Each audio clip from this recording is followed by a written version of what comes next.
I'll forget. It really got me thinking about life. And then today, yeah, so just, okay, so that, I'm glad you wrote that. So Pat just wrote that society has destroyed the dream.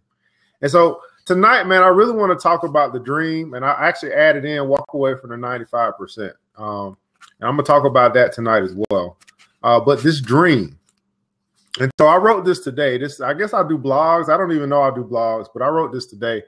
And we'll pick up where you're at. You said society has destroyed the dream. So my question was, is it only a dream? Is it only a dream? Whatever your dream is, whatever it is you think about. But I obviously I talk about money a lot. And a lot of people, they say they want to get rich. They say they want to build wealth. They say they want a better life. They say all this stuff. So I asked, is it only a dream? I've come to realize that many of us only dream about getting rich or building wealth. I've come to recognize that most of us prefer that it remain a dream. We seem to only be interested in the idea of living the life that we want to live. Today, I'm fascinated by people who choose to dream and then complain. Today, I honor those who dream and then do. Today, I leave the crowd of interested and maybe, because to them, it is only a dream. That's what I wrote today. That's what came to my spirit today. Is it only a dream? That's the question that I pose to anyone that might watch this at any point in time in their life. Is it only a dream? Because here's the deal. When you want your dream to become a reality, when you're serious about this thing that you envision for your life, and you're saying that this is going to be real, then it would accompany along with it some sort of behavior that would happen. And I knew too many people who are only interested. Whenever an opportunity comes up, they say, oh, that's interesting. Whenever something comes across their way, they're always saying maybe. You never see them act. And here's the thing, what I found about interested in maybe people.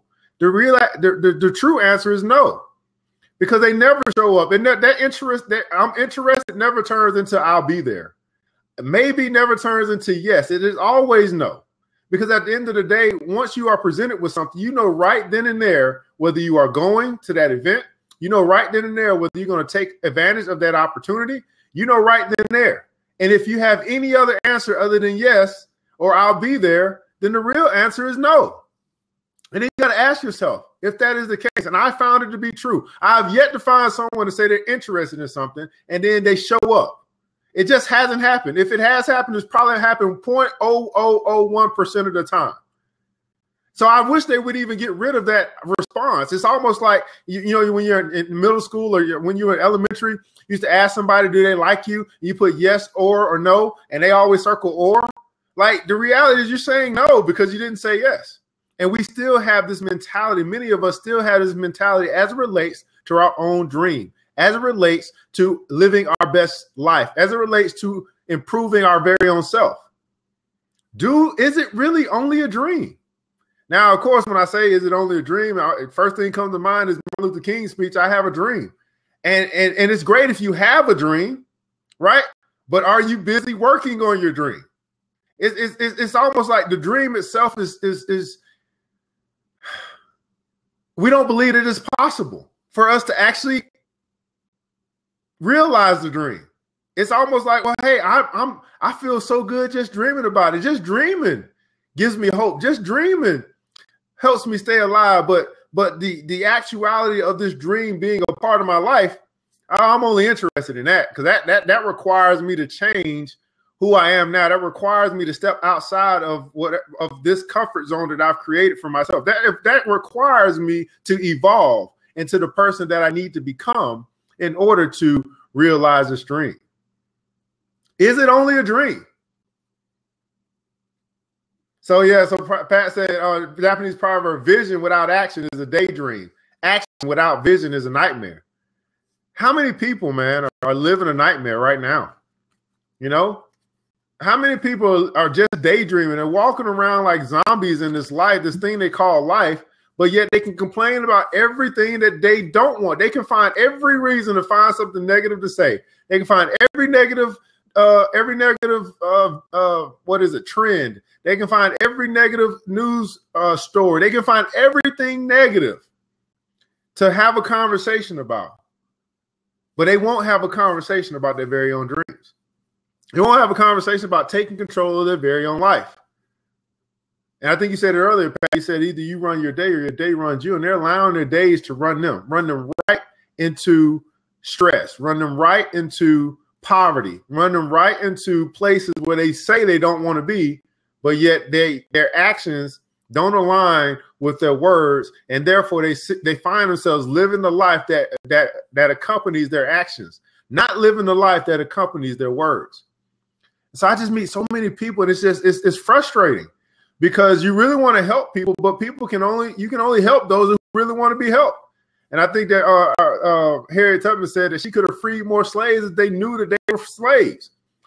And it's mind-boggling how many people are only interested in the good life. It's amazing how many people are saying maybe to their very own good. It's not a burning desire to have the best. It's a want. It's like an idea. It sounds good. It's almost like, in relationships sometimes it's like the idea of marriage sounds so great, but marriage itself isn't that hot. You know what I mean? But it's the idea of getting married. It's the idea of going through the process. It's the idea of having that honeymoon. But the reality of it, it coming to fruition, it coming to pass, vision without action. But is it even so Pat, man, is it even vision? I mean, is it even a vision? I mean, I when I think of vision, I think of something that's pulling me towards some place. Like that's, you know what I mean? It's more like a random thought than it is a vision. You know what I mean? Just a daydream. It's like random thought, man. And so many people are in the positions that they're in. So many people are living the life that they're currently living right now only because they choose to.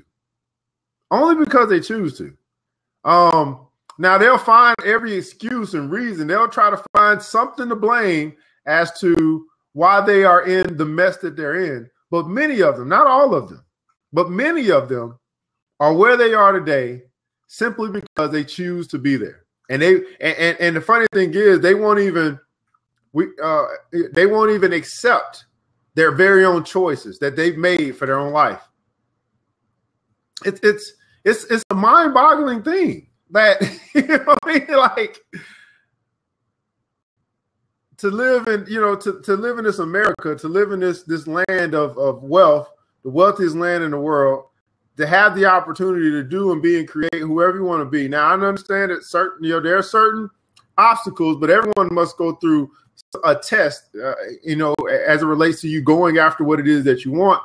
The world needs to know that you're serious about getting it. I mean, that's just what it is. You're going through a test because the world needs to know if you're serious about getting it. The world needs to put you through this test to help you elevate and see what your resolve is as it relates to your very own dream. But is it only a dream? Because that test only comes to the people that are going after their dream. The test doesn't come to the people who are talking about their dream. Is it only a dream? I'm fascinated by people who dream and then complain.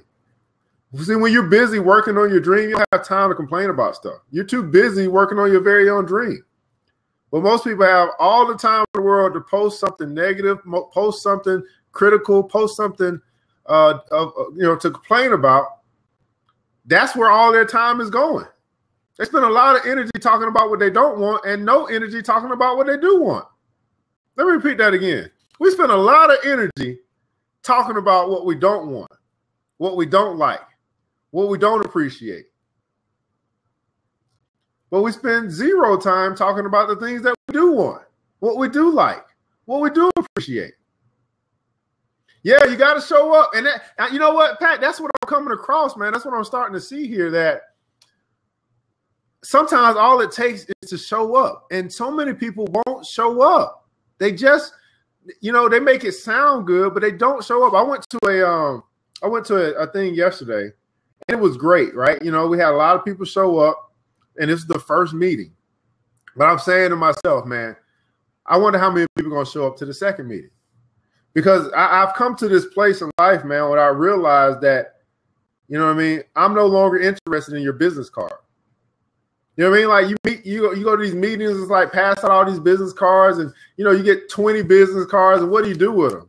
You know what I mean? You hardly remember the people who are you hardly remember the people who gave you the business card.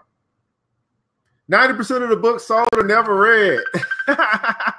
Yeah, I hate when people call me on my messenger. Like, that's crazy. Why are you calling? If you don't have my number, I'm not going to talk to you.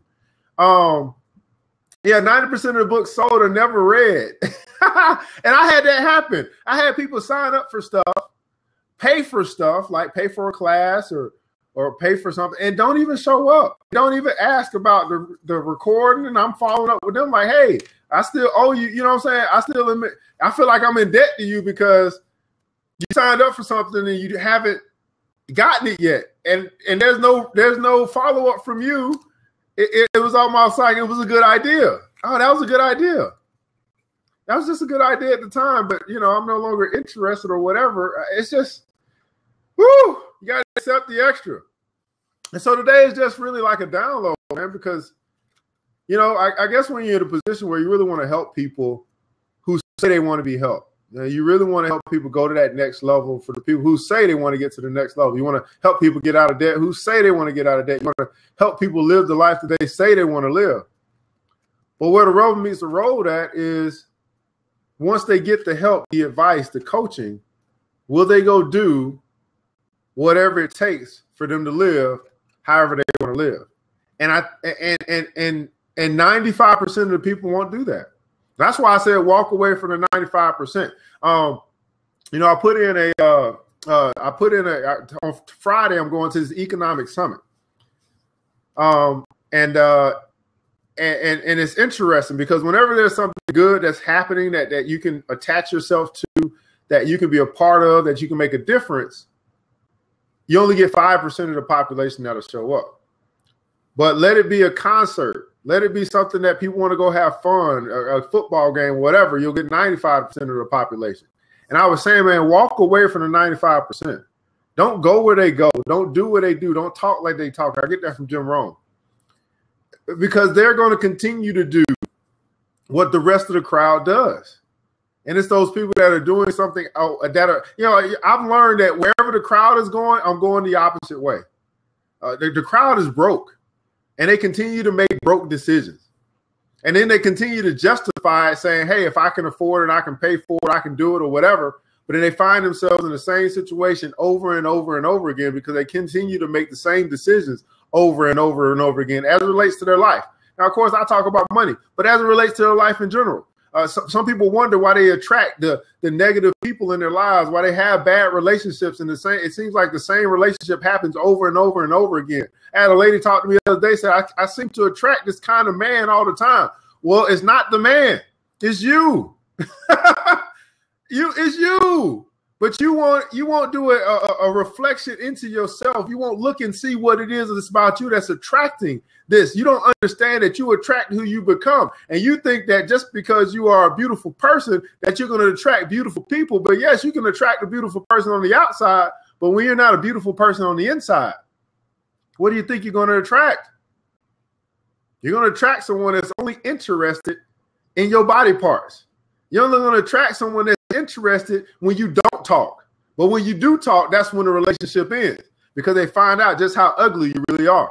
I don't know why I'm talking about this, but I know that somebody going to listen to this and it's going to shock your world because I understand something different. And I think they call it like they call it like the awakening. They call it like the consciousness of opening itself up. You know, some people call it the third eye. Some people call it revelation. I don't know what it is, but there's a awakening process that happens for certain people at certain times of their life where they start to see things differently. Self-awareness, that's a great word. Self-awareness. Being self-aware of the damage that you do to yourself just by the way that you think. And by the way that you think causes you to treat people the way that you treat them. It causes you to talk to people the way that you talk to them. And it causes you to talk to yourself the way that you talk to yourself. Are you self-aware? Are you aware of what you're doing to yourself. And ultimately, what you're doing to yourself has an impact on what you're doing to your family. I mean, I don't want to be known as a person that always talked the talk but never walked it. I don't want to be a person that had these great dreams and never realized any of them. Your self-awareness, your self-talk, man, it is so critical, man. What do you see when you look in the mirror? We talk about this on the show in the mornings, but today I just wanted to talk about it because for far too many, it's only a dream. And it's not until you get out and you say, I'm going to walk towards my dream. I'm going to build my dream. I'm going to make this become a reality. It's not until first that you believe it can become a reality, right? You got the dream, you got the vision, but for some of us, we think, hey, it's only a dream. It's not for me. I mean, it's not something that I can actually physically. It's almost like a fantasy. It's a fantasy that you'll never live out. But I'm here to tell you that you absolutely can live your dream. You have to decide that first it's worth it, that you want it, that you believe that you can have it, and that it's worth it taking you to do whatever it takes to build it. And yeah, and when you say, you know what?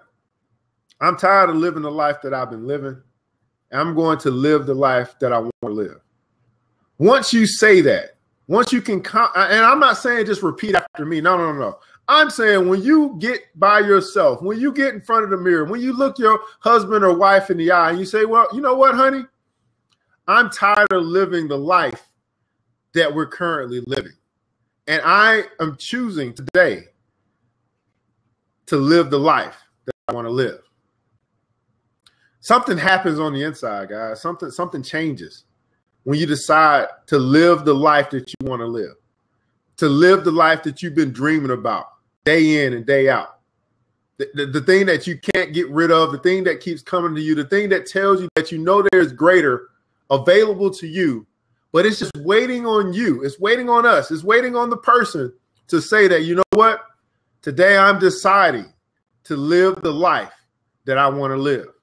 It is absolutely amazing what happens in this world that opens itself up to people who have decided to live the life that they want to live. And man, when I was in this conference the other day, it was so amazing because it's almost as if the light was just shining on me. I was in this conference with all these professionals, all these, suit people. And I'm not a suit. I mean, I can get down with the best of with the suit, but I'm not a suit person because I've freed myself from corporate America. I freed myself from the matrix. So I can go anywhere I want to go, dress how I want to dress, and talk how I want to talk. And guess what? They get authenticity when they come when they hear me speak.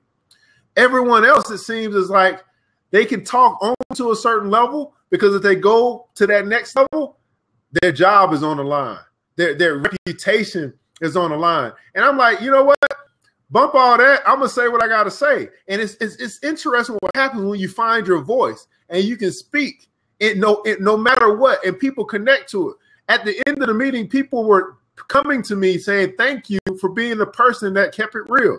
Thank you for speaking up. Because guess what? If I wasn't there, that meeting would have been just like every other meeting. Another corporate meeting where no one wants to ruffle any feathers. And then guess what? Nothing gets done. And I'm so tired of these meetings. I was so tired in corporate America when I was in corporate America that you have meeting after meeting after meeting. And you're like, we spend so much time in meetings. How can we ever get any work done? I had to break myself free. And I'm not telling anybody to leave their job or anything like that. What I'm saying, though, is that you can create space in your life where you are working towards living the life that you dream about. Living the life it does not have to be only a dream. It's only a dream because you've decided that it's only a dream. It's only a fantasy because you've decided that it's only a fantasy. It's only seems so far away because you've decided in your head, and maybe you've been conditioned to believe that dream is almost impossible for you. And it's crazy to me because people go to church all the time and they still don't have faith. People, you know what I mean? Like what are you learning? What are they teaching you? What is it that you have deposited on the inside of you that makes you believe? Now, it's one thing. Here's the thing. Like I want you to understand what I'm saying. There's some people on Sunday, they can say they have faith. They can say that they believe. They can say they have all things are possible. Yes, you can say that. But I think anyone can recognize when you're saying something with resolve versus you're just blowing hot air.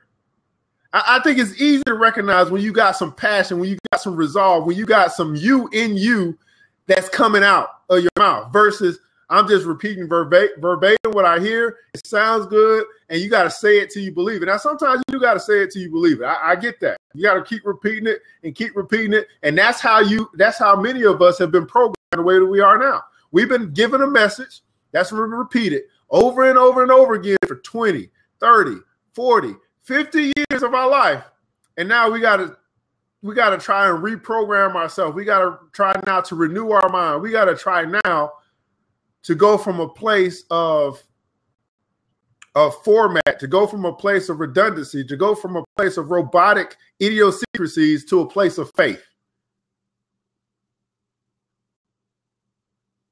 Yeah, look at that. Pat said they have meetings to have. They need to have a meeting to decide on what the meeting should be about. It's crazy what happens in corporate America. Like meeting, it just blew my mind. I was like, why are we having another meeting?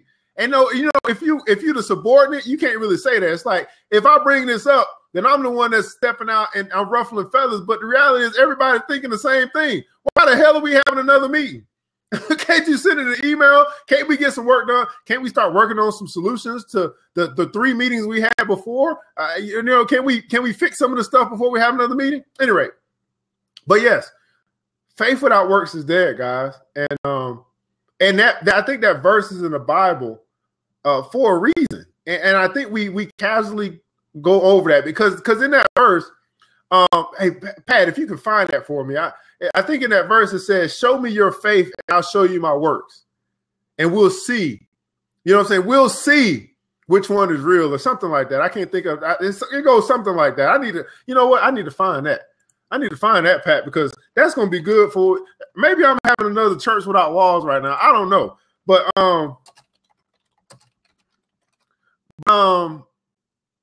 let's see here. Yes, here we go. James chapter 2 verses. Yeah, James chapter 2. All right, verse 14 it says, oh man, look at that.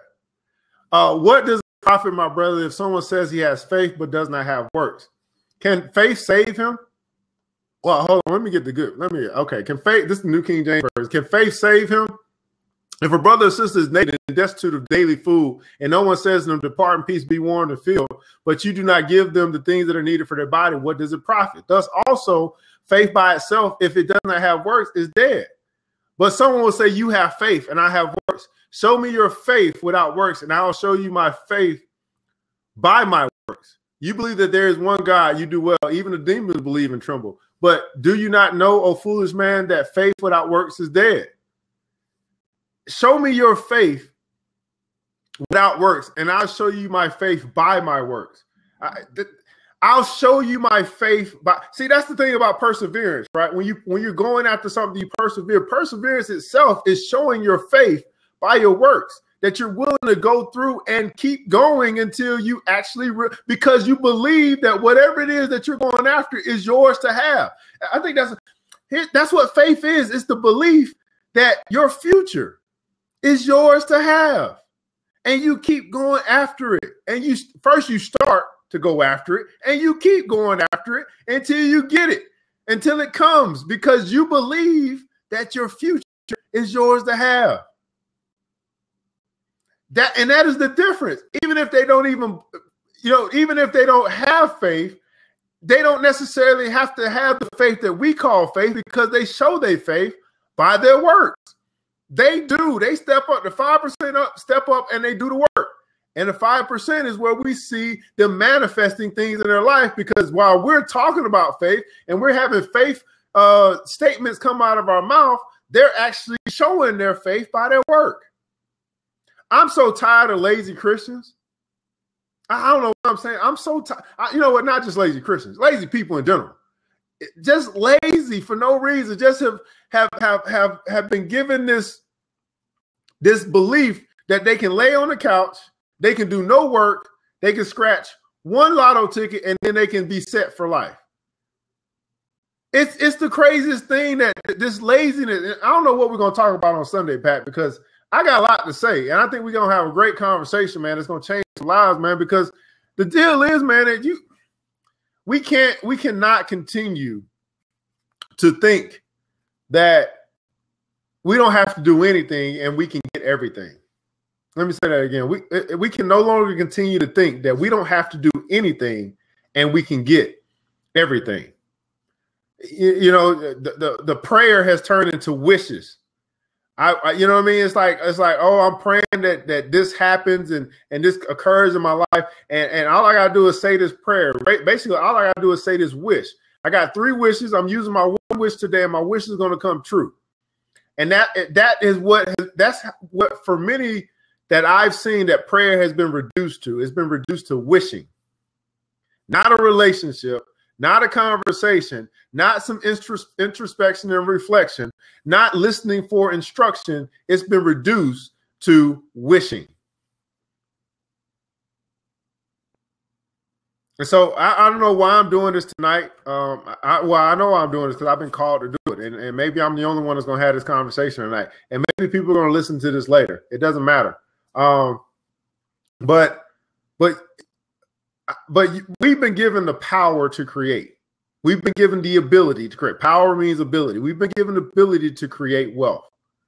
That's what we're going to talk about on Sunday, Pat. We're going to probably talk about this for a long time. We've been given the power or the ability to create wealth. Understand that word create. We've been given the power or the ability to create wealth. So if we can create wealth, then why are so many of us begging for wealth?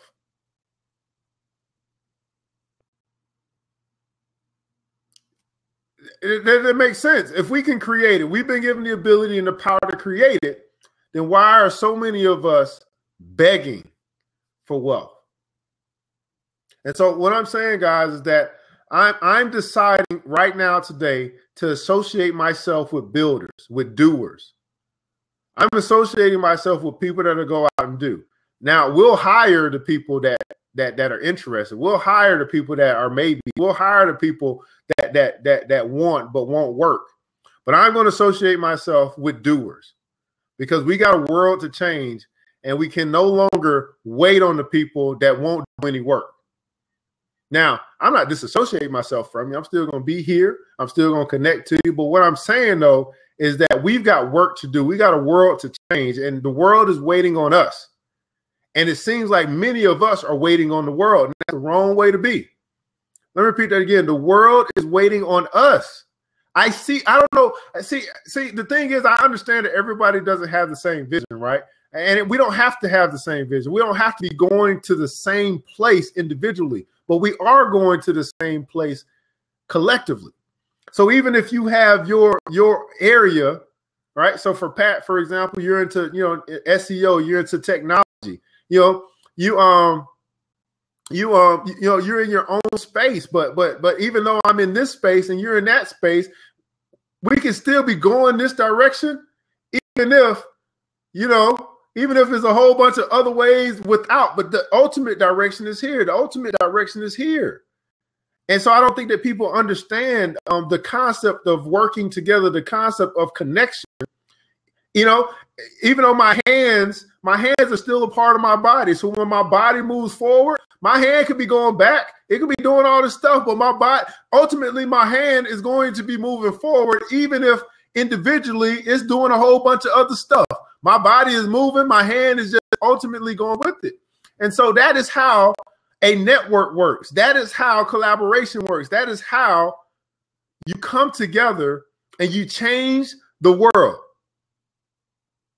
And when I say the world, obviously a lot of people, they think of the whole world. No, all I'm saying is change your world.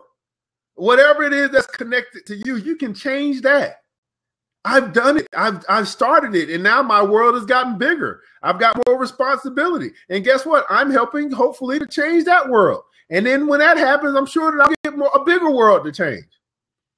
Because to whom much is given, much more is required. And we understand that the people who are producing will have more given to them. They'll have more abundance. We talked about that last week. What is the starfish story? I don't know that story. Pat?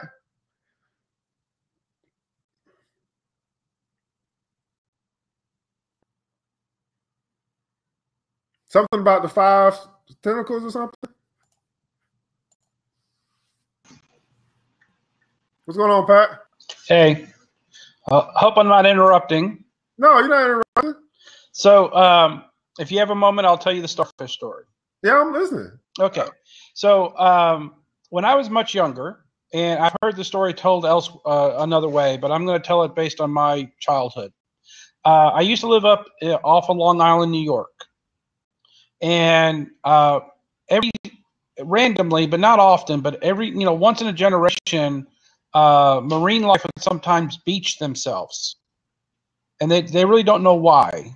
They beach themselves? Would beach. To end up on the beach. Okay. And they really shouldn't be there. They should be out in the water. The starfish or the marines? Well, in this case, it was the starfish. Okay. So all these starfish, hundreds of starfish end up on the beach. And it's like, why did they beach themselves? And it was kind of sad because most of them are not going to survive because they need to be in the water. Right. And there's this old gentleman walking down the beach and picking up the ones that are alive and throwing them back in the bay. And he's walking down these miles of beach, and every once in a while picks them up and throws in the bay. And these people look at him and go, what you're doing doesn't serve any purpose. It doesn't mean anything. And he goes, it meant something to this one. It meant something to this one. Wow. So you save the ones you can. You can't save them all. You can't save the ones that don't want to be saved. Yeah. You can't save the ones that won't help themselves. They have to take the first step. And them saying it is not taking the first step. Yeah, that's true. That's what I'm learning, man. I there's a lot of people that'll hit me up, give me a, DM me or inbox me. I'll be like, did you sign up for the class? Because I don't have nothing to say to you if you didn't sign up for the class. I'm not going to have this one-on-one conversation with you about all the things that you want to do in this world or whatever if you ain't signed up for the class. That's what the class is for. Yeah. So, yeah, you're right. I mean, and I understand it, man. I get it. It's but even in getting it. But it's fascinating. Yes. But it's still fascinating, man. It's fascinating. I can be fascinated all day. Yeah. And so sometimes you just got to have, it's good to have a place where you can have an outlet and just get out. Yeah. Well, I got the little thing that you were having, this little thing. I just came to support you a little bit.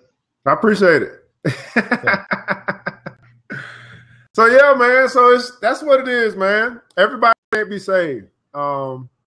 You say no, they can be, but not all of them choose to be. Yes.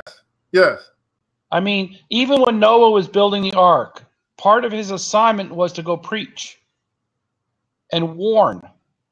Yeah. But they didn't listen. Yeah. So out of that whole society, 8 souls survived. Yeah. It's sad, but you have to accept the fact that not everyone is going to get it. It's not that they don't need it.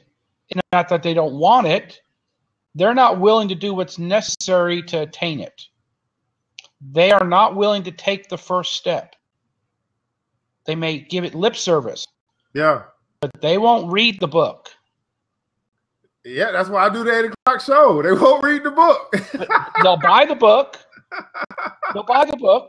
Yeah. They'll buy the book. They won't read the book.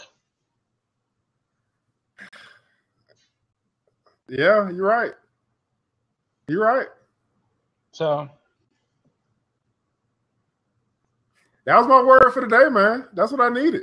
I appreciate it because I'm getting a little frustrated, man. I really am. You're not allowed to be frustrated anymore. We had that this morning. That's right. See, I forgot. I'm fascinated. Isn't it fascinating? It is fascinating, man. You're not allowed to be frustrated anymore. Yeah. It's I mean, the energy level of the word frustrated is a negative energy. Yeah. The energy of fascinated is a neutral or positive energy. Yeah. Yeah, I'm fascinated. It's fascinating. All right, brother.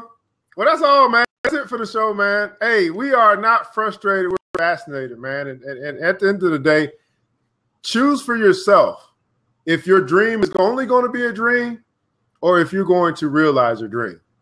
And this is Pat, my good friend Pat. This is ERGJ, Certified Financial Educator. We do care. Question is, do you? Walk away from the 95% and choose to take control of your own life. You guys have